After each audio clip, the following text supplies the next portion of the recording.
This is the 217 Recovery Podcast with Corey Winfield. I don't know. Why would they sit there and watch us talk into microphones and look at each other and look at your faces that you give me sometimes? And co-host Marnie Winfield. In situations like that, if you take the time to weigh the pros and cons of your involvement in something, I think this is across the board with a lot of things in life. You know, does it make sense for me and my world? I don't know. Does it? It is technically the 13th of October, but this is going to be the show from the 12th.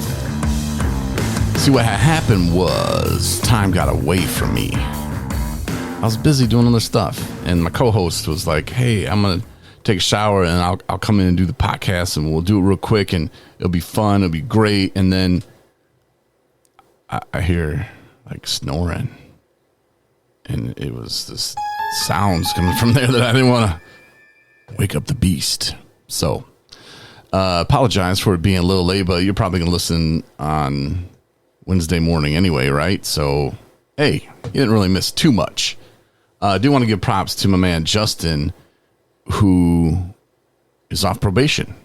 And he helps out and gives rides to people from time to time.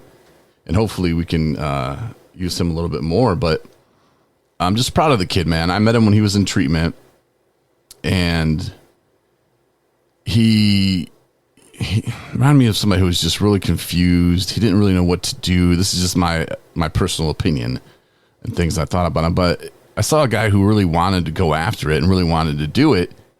But sometimes when you're in treatment, I know this firsthand, you'll be in there with some guys who talk a good game. You know, oh, man, I want to do this, I want to do that.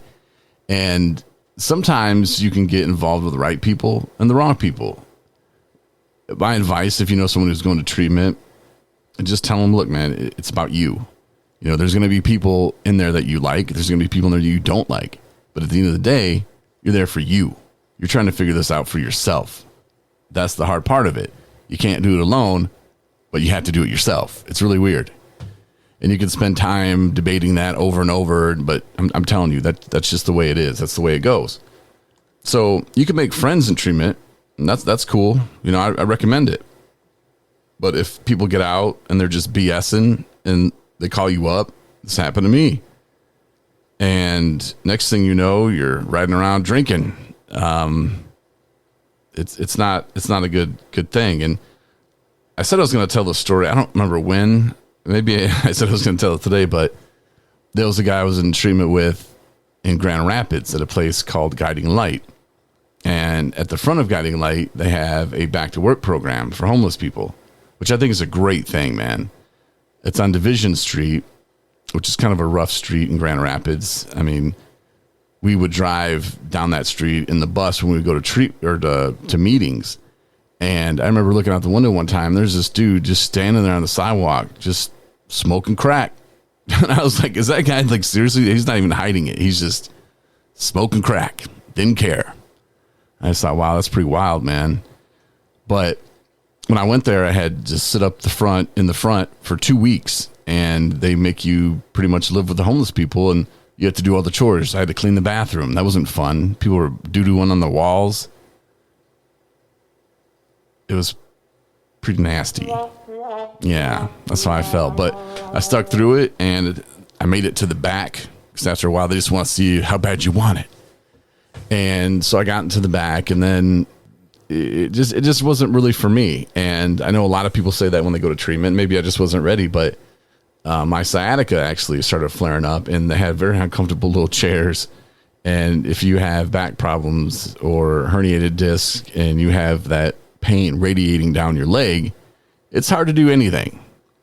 And I let them know when I came in that I had back problems, and they just were acting like I was lying to them, and they were wondering why I wasn't doing their military workout. And I was like, because I'm not going to mess up my back anymore, man. And they're like, well, you think you're better than us and blah, blah, blah, and you're a mama's boy. Yeah, I am a mama's boy, but I'm not going to hurt my back. And, well, you think you can just go walk on the treadmill? You think you're a doctor? I was like, no, that's what my doctor told me. He said walking is good for it. So that's what I went and did, you know. And it just was just kind of like, you know, this isn't really my thing. I know people that went there that loved it. I met a guy named Dennis about a month or two ago, and he was just like, man, that place saved my life. And he went through the whole program, and he ended up getting back with his wife, and some great things happened for him. So, you know, what's not for me could be for you, and what's for you may not be for me. But it was an all right place. But like I said, the back pain, and, you know, I'm easy to find excuses. So I was kind of out of there. But, you know, the back pain really was tremendous, and I just couldn't really focus on anything else. So I called it quits after I think it was like 28 days. And I think that was at that time the longest I'd ever made it into a treatment program. But I met this guy in there named Sean, and he seemed all right. He seemed a little off, but, you know, we all are in our own way. And it was probably 6 months after I got treatment. I don't know. We hooked up on Facebook or something, you know, chatting back and forth. And it was the time where my parents and sister, or no, I don't think my sister went, just my parents maybe. Anyway, they went out of town. They went to California to see my brother. And my mom was like, hey, you know, if you want to watch the house, you know, that'd be great. I'm like, all right, cool. So I go there and watch the house, and I'm thinking, all right, I got a whole 2 weeks, you know, partying. I can knock this out, and I can sober up before anyone gets back home. And that, of course, was my brain just straight up lying to me, because that's not how it works. With me, I'm an addict. And when I start drinking, I cannot stop. I don't stop until I'm out of money, in the hospital, and then the last time I drank, in jail. So it was quite the experience. I think I went to Grand Rapids to pick him up because he was staying there.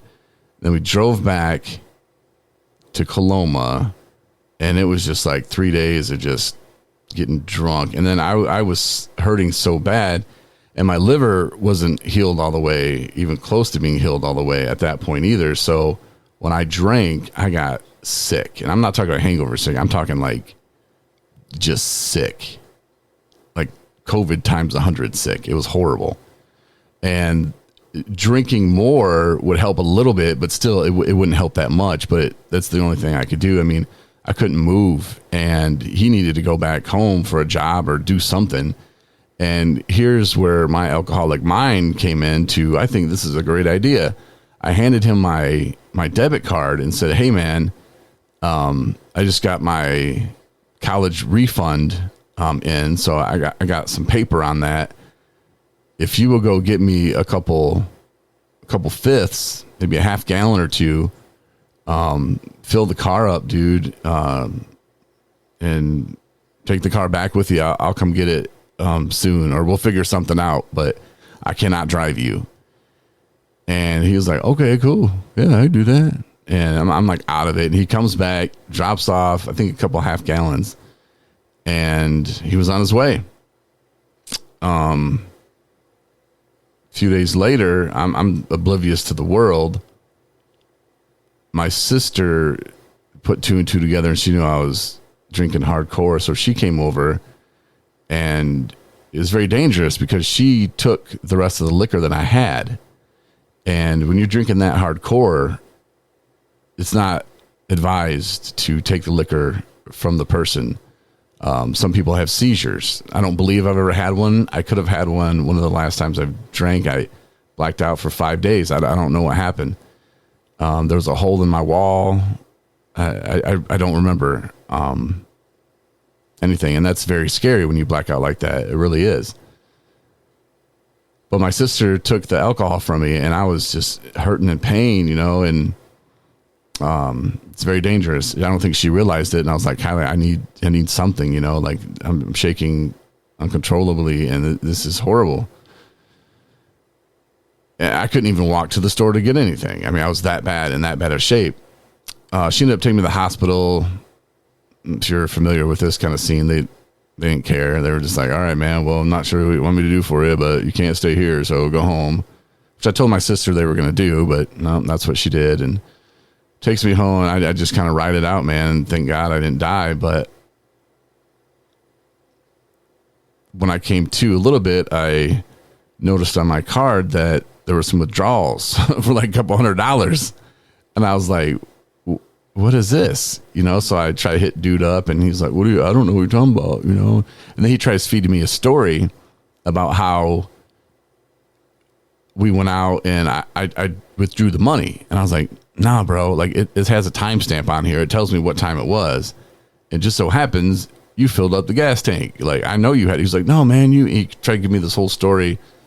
And I was pretty pissed off. I eventually called the cops and was like, look, man, this dude stole my money. And they're like, oh, and I called the bank and they're like, did he have your PIN number? And I was like, well, yeah. And they're like, well, got to protect that PIN number. So the cops are kind of like, man, we'll give him a call and see what's up. They did. They tracked him down. They called him. He ended up getting in trouble at the sober living house he was at. And then he blamed me for that. And I'd hit him up and say, man, it's not cool. And then one time I did, and it was more of a, bro, karma is a bitch. What comes around goes around. And I don't appreciate what you did. And he ended up paying me back.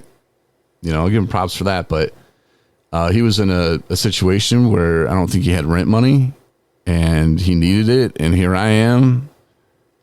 People will take advantage of you. And especially if you don't know them that well, so be very careful with who you meet treatment. But back to Justin, he was kind of hanging out with some of the dudes that I was kind of leery about. I was like, man, I don't know. I think these dudes are full of it. And I think he kind of saw through that too. There was a guy that he was close with that had a chance to go to the same sober living house that Justin went to in Boyne City, which is a very serious one. And, people aren't playing there. Some people try, but they don't last very long. But if you do what you need to do, you hit your meetings and you fulfill your requirements to the house, do your chore, do all that stuff, keep your area clean, go to the meetings, get a job, start to better your life, try to learn how to live sober, things will work out for you. And Justin actually left Boyne City, came to Traverse City, where I live, and he worked at a treatment center that he went to. And that was one of his goals. It's very important to have goals when you're in a treatment center. Write some things down, write 4 or 5 things down, realistic goals, things you want to accomplish in a year, and go get them. If you're sober, you can do anything you want. You want to go back to school? You want to become a welder? What do you want to do with your life? You have it. And going to a sober living house, you don't have to get your dream job at that minute, but do something, and have goals. And how are you going to get there? There's that crucial step. How are you going to get there? Don't just say, hey, I want to be a boat captain. Okay, cool. Well, how are you going to get there? What are you going to do? You're going to go to school? You got to train? I don't know how to be a boat captain, but you can figure it out and you can do it. And Justin, he did, man. And I'm really proud of him. He called me the other day, and actually I have it open. I should have played it today, where he called me, and hell, I'll play it right now. Oops, that's not it, though. This is the 217 All right, this Recovery is just open. Podcast with Corey Winfield and co-host Marnie Winfield. Hey, so today's been a great day. Got my fines all paid off and motioned the court to finally see my daughter. Figured I'd call and let you know, man. All right, later. I was like, hell yeah. And then messaged him today, or he messaged me today, and he was like, hey, man, I'm off probation.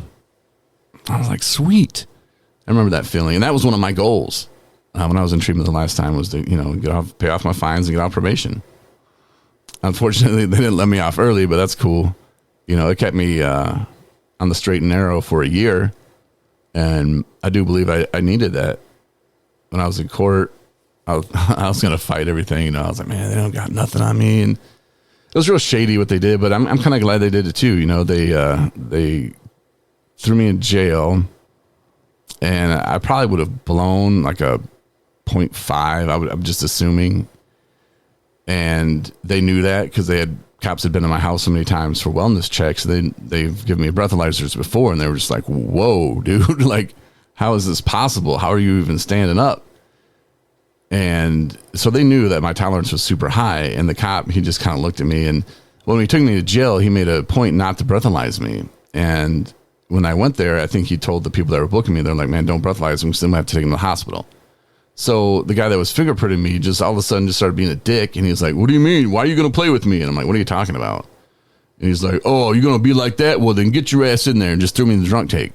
And they didn't take my mug shot for like 2 days. Like, they finally did fingerprint me like a day and a half later, but like, it was just so weird. And then they're going to try to charge me with like this super drunk charge. And I'm like, well, how are you going to prove that I was super drunk?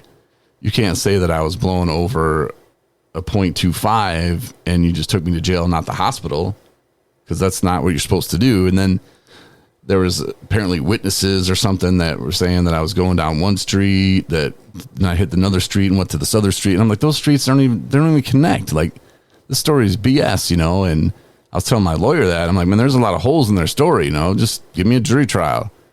And he's just like, yeah, man, but that's not how it works. And these are the cops. And I'm like, I don't care. None of their stuff makes sense. And he was like, yeah, but people don't really like drunk drivers and this. And I'm like, well, I wasn't, prove it. You know, they don't have a breathalyzer on me. So how do they know how drunk I was? And the lawyer just kind of looked down, kind of shook his head a little bit, and then just asked me, when's the last time you've been sober for a year? And I had to think about it, you know, and I was like, I don't know, man. I was probably like 11, maybe 12. You know, I wouldn't drink all the time when I was that young, but I would drink, and I wouldn't wait a year. You know, I'd find ways. And he said, that's kind of sad if you think about it. And I started thinking about it, and I said, yeah, it is. And he's like, you know, Corey, this actually could save your life. You know, you're not going to do any more jail time. You just got to pay some fines, but you'll be on probation for a year, man. And I think that'll give you what you need to finally get that year. And I hadn't been sober for more than 5 months at a time. You know, 5, man, that to me seemed like forever. And to think about a year and to hear all the stories, and like I've said before, I'm a stats guy. And they're like, man, if you can make it to your first year, you know, you have, I don't even remember what it was, like 78% chance or 72% chance to make it to that second year. And, you know, the more time you put underneath your belt, the easier it gets, which some people could say, yeah and no. It depends how you are in your mental health and how committed you are to not using again. I mean, there's a lot of things that play into that, but it's just one of those things, man, that I thought, yeah, that sounds great, you know, and I really wanted another chance at treatment, and I knew they were going to send me there. And at first I thought that they would just send me to Riverwood in Benton Harbor, which I've already been like several times to their IOP, which is like 48 sessions. Yep. Knocked that out once and a half. I think it was something like that. Maybe 2. I don't remember. And I just thought, man, that's not going to help. And at that time I was so convinced that people were out to get me and that everything was about money and that nobody even cared about me. I thought, man, maybe one person at Riverwood cared about me, and that was Pana. The rest of them, I just thought, man, this is a money grab. They're just going to throw me back into Riverwood, and Riverwood was the one that was going to determine what I needed to do. You know, if I was going to go to outpatient, if I was going to go away to rehab, and I just thought, oh, well, they're going to have me in outpatient again. Get that money. That's all it's about. And then I went and met with Pana after I got out of court. You know, they're like, you got to go to Riverwood, and they're going to tell you what you need to do, and you got to follow it. You know, so I thought, all right. So I go there, meet with Pana. He's like, man, you got to go away for a long time. I was like, what? He's like, you need long term, man. He's like, you need long term, 90 days to a year. I mean, you said a year. I was freaking out. And the last time I was at Pine Rest, I met this guy, and he was telling me how great this place in Boyne Falls was called Bear River. He's like, oh, man, it's great. You know, I was having sex with this girl in another room, and it's like a hotel room thing. And I'm like, it wasn't really the sex that caught me. I just thought, man, he said it's a 90-day program. And I would rather do a 90-day program than a year program, because my counselor, Pana, was telling me about this place called Teen Challenge, and it's a year. And I'm like, eh. He's like, it's real Christian. And I'm like, I don't know how Christian I am. You know, I believe in God and all, but I don't know. So he ended up calling SWIMBA, that's the PIHP in Southwest Michigan. And the lady was like, oh, when's the last time you drank? And this was like the 7th of January. And I told her, I was like, well, it was the 14th of December. And she's like, oh, you're doing so good. Like, look at you. You've almost made it a month. I don't think you need to go to treatment. I think you should do outpatient. And then Pana, my counselor, who I thought was out to get me. And like I said, he was probably the only one I thought, man, he's got my best interest. But he was like, no. Corey, tell her how you did that almost a month. I was like, well, see, and then the 14th, I was taken to the hospital and I was handcuffed to a bed. I blew a .48, I think it was. And the cop was freaking out. She was like, I've never seen anybody still talking. And I just kind of laughed at her. And the doctor came in and said, hey, if you're going to wait to take him to jail or whatever you're doing, you're going to have to wait like a day or so. I mean, he's going to be here for a while. So you might as well leave. And she's like, yeah, he's got court in a couple days. So I'm just going to leave. And Corey, good luck in court. And so she handcuffed me or whatever. But then I left there and I stayed with my parents. And I made sure not to go back to the apartment. And I went to court, threw me in jail for a week. I got out Christmas Eve. They put me on alcohol tether until that court date on the 7th. And then I went to see Pana. So I was like, that's how I did it. And I stayed with my parents because even on the alcohol tether, I knew I couldn't be alone. So I was just hanging out on the couch, man. 40-year-old dude. Life just a wreck. Horrible. No, I don't know what's going on. I have no idea what's in my future. And I was the kind of guy who always liked to plan things out. You know, I wanted things my way. And it wasn't until I realized, too, that acceptance is key. You know, things happen. It's not my job to know why. You know, they happen. To accept them. And if you're doing the right things in life and you have some good goals and you're going after things will work out for you. Not everything's going to work out for you the way you want it or as soon as you want it, but it will. Trust me. Just work hard, man. Stay sober. Go after some things, you know?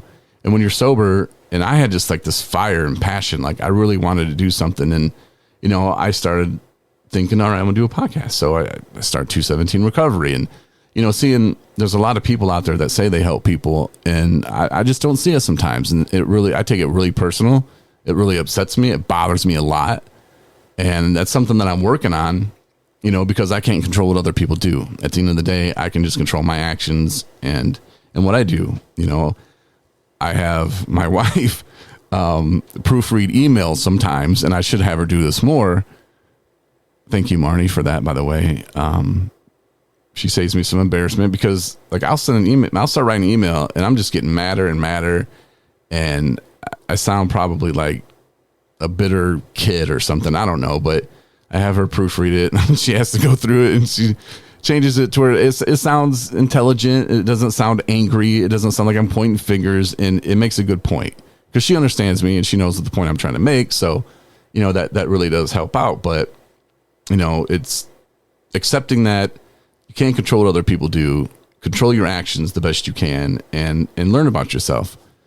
And those things right there will save you a lot of embarrassment. The same embarrassment that might have had you, you know, picking up your drugs, you know, whatever your drug of choice may be. I've embarrassed myself so many times. And the only way I know how to get rid of that embarrassment, to get that effort back in me is, well, pick up another bottle. You know, you ever look at your phone the next morning and you're just like, oh, Jesus Christ, what did I do? And you just get that sick feeling in your stomach. I remember I would look at my phone the next morning and I would have that sick stomach before I even knew I even sent anything. And sometimes I didn't, you know, and I'm like, oh my God, thank you. And then when I did, I'm like, oh man, and right back to drinking, you know, because that's the only thing, like I said, that I knew that would make that kind of go away and get the effort back. And who cares? And I didn't like that person anyway. I don't care. I'm glad they know. You know, it's just a horrible, vicious circle. But, you know, put the drugs down and try something new. It's not going to hurt you. And I'm telling you, you're not going to miss anything. Those people you think are your friends, they're not. People you're using with, oh, no, I've known him since. It doesn't matter. No, get clean. See if they're going to come around. No, they won't. And that's a good thing. The only time they're going to come around is like, hey, man, I got some extra stuff. You want to hook it up? And, hey, you want to go on in the 8-ball? You know, I mean, it's time to grow up sometimes and really think about your future and and what you want to do in life, man. We only live once, and it's a very short life. Time flies. Trust me. When I came in the office, it was like 9 o'clock, and I look up, and it's after midnight. I was like, oh, damn. That's how time goes, you know? So just take advantage of it, man, and do the best you can. If you know somebody who's out there hurting, you know, hit me up if you need some advice, if you need some help. You know, Hope Not Handcuffs is great, especially in northern Michigan. If you need a number, I can hook you up with a woman who can get you to treatment, who can get you even get you a ride. You know, she'll set it all up for you. Looking for treatment places can be a pain in the ass. It can be hard. Don't Google it. That's just going to give you a headache. But for real, if you need that number, I can definitely hook it up. Hope Not Handcuffs. You can go to their website. I think it's familiesagainstnarcotics.org, I believe. It could be .com. But I have Kate's number, and I can hook you up with that if you need some help in your northern Michigan. I know that the Hope Not Handcuffs and the FAN program is starting to spread out all over the country. So not sure where you're at, but look them up. That's what you could Google, you know, Families Against Narcotics, and just look at their Hope Not Handcuffs program, and they'll get you in touch with your local people too. And like I said, if you don't know where to start or where to begin, give them a call. You know, they'll set you up with a recovery coach. They do really good things, and just take that stress off of you from trying to find a place and trying to call the insurance or your Medicaid. Don't worry about it, man. Hope Not Handcuffs. I'm telling you, that's a great program. And a lot of people think, oh, handcuffs, cops. No, no, they're not going to get the cops involved. You don't have to take yourself to a police station. None of that stuff. But if you're having issues, you know, even mental health issues, you know, give them a call. You know, a lot of my stuff, most of it did stem from mental health issues, and I wasn't even aware of it. You know, not till later on. And the last time I was at treatment, you know, I realized that when I was working on myself, I was like, man, I got issues with, you know, abandonment and moving all over the country for, you know, radio jobs where I moved to a city where I wouldn't know anybody. It was hard, you know, and then I would go home, don't know anybody. I'm drinking by myself. Not good, man. Not good at all. But things turned around, you know. And sometimes you'll think it's the worst thing that's ever happened to you. You know, at that time, I did. You know, when I was arrested, I'd never been arrested before. I didn't drink and drive. And boom, there I am. I don't even remember driving. You know, I for the longest time, the whole time I was in jail, I was convinced that I did not drive anywhere. I don't remember. And that's scary as hell, man. I'm just so glad that I didn't kill anybody. Very thankful. You know, I thank God for that just about every day.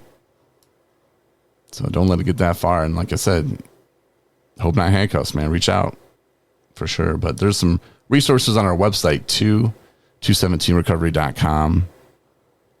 Go to resources and you can go down and scroll around a little bit. And then we have our app too.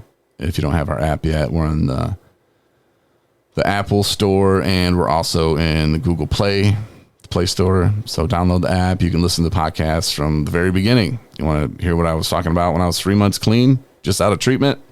Go back to 2019, and you got to scroll all the way to the bottom, because if you pull it up, it'll be at the end of 2019. So you got to go back to April of 2019, 2020. The whole year's there, you know. And then this year, I think it's called just 217 Recovery Podcast is 2021. But check out some old podcasts, man, for sure. And then Marnie's Replay, she tries to pick the best ones. That's what she says, because she says some of them are just goofy and we're just having too much fun. But have a look-see, man. Sign up to win a free 217 Recovery shirt. That's online as well. And also, I want to thank Tyrone's friend Marcus for the very generous donation. Tyrone, man, I appreciate all he does, man. That dude, I think I'm going to have him on probably Thursday or Saturday, because he's got some great news. I'm just so proud of Tyrone, man. He's been through some shit, and man, that dude just smiles, and I know it's killing him. You know, I know what he's going through, and it's tough. I mean, he's got doors slamming in his face every day, and he just puts on a smile and gets back up the next day, goes back after it, and it's finally paying off for him. So I really want to have him on, and I talked to him today and told him how proud I was of him, and you know, he's shown me a lot. You know, just never give up. But I'm really proud of him. But he was talking to his friend, and his friend started listening to our podcast, and heard that we were giving people rides to and from treatment, and he was just like, man, I'm going to donate, so I really, really do appreciate the donation, Marcus. And, we got something else coming up too, which I'm trying not to go too long here tonight, but it's the auction, and we got some memorabilia. We got some great ideas, and I think it's going to be awesome. We're going to have some really cool stuff up there, and it's not really going to be an auction, but it is. It'll be more of a raffle. Yeah. So I don't know. Maybe we'll do a raffle and an auction, but I really like the idea today. I was talking to the people who actually started the website and have this service, this online auction, and really cool people helped me out a lot. So that's coming in the next few days. I would assume by this weekend, it should be up, and we'll run it for a couple weeks and give you a chance to check out some really cool stuff. But sign up to win that free shirt at 217recovery.com, and you'll be on our email database. I don't think I've maybe sent like one e-blast out so far, but we'll send out some stuff every once in a while, but we're not going to sell your info or nothing. We're not going to send you stupid crap. But if you do sign up for that shirt, you'll automatically be in that. And I think if you maybe click, you want notifications from 217 Recovery. I'm not sure how that works, but we'll send you an email. We'll send you some stuff. And I'll send you a free shirt. So enjoy that. I'm out. I'll talk to you on Thursday. Thanks for listening. Share it with your friends. See ya. Thanks for listening to the 217 Recovery Podcast. For more episodes plus bonus features, download the 217 Recovery app and support recovery by rating us in the App Store.